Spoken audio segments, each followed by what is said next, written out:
Everybody, this is John from Watson Baptist Church, and we are still in social distancing mode here, and so it's really quiet, and I am alone in the building and unsupervised.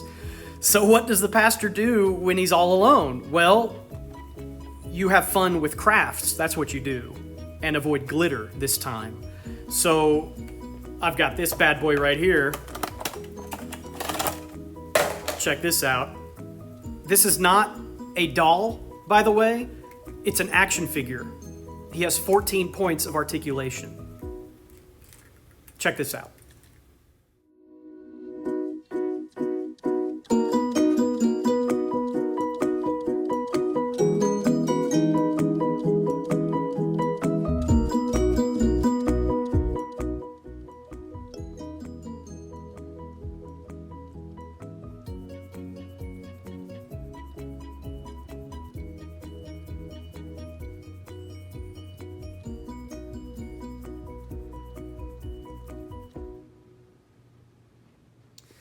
Okay, so it took a little trial and error, and I had to use Play-Doh again, but look, we got it done. My own personal tightrope walker. It's pretty cool.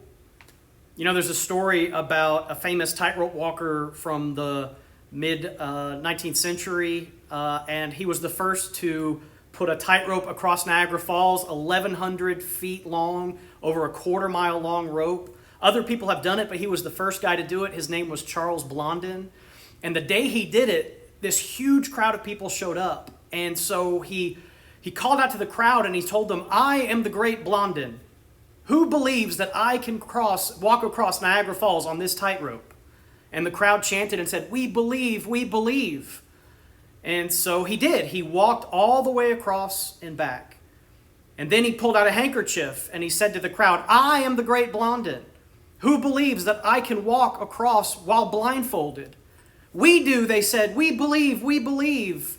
And so he put on the blindfold and he did. And the crowd went wild.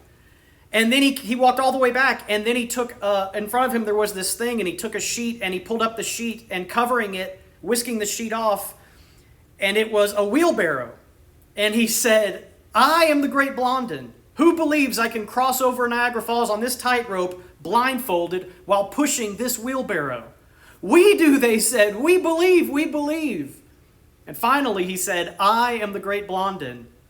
Now who wants to get in the wheelbarrow?" And there was nothing but crickets. You see, it's one thing to believe that something is possible, but it's another thing to personally commit to that someone or something. You know, Hebrews chapter 11, verse 6, it says, "Without faith, it is impossible to please God, because anyone who comes to him must believe that he exists and that he rewards those who earnestly seek him." And the Bible tells us multiple times that the only God-pleasing thing that we can do when we understand who he is, when we understand who Jesus is put our faith in him. And that doesn't just mean knowing things about Jesus or even believing in things about him. It's not just believing that he has the ability to forgive and save and lead sinners, but actually surrendering and putting your trust in him because you know that he's the only one who can do for you what you need. In other words, putting your faith in Jesus, it means getting in the wheelbarrow and knowing that he alone has the power and ability to get you across and to bring you to God. Hey, thanks so much for watching, and continued prayers for all of you, and especially my Watson Baptist Church family.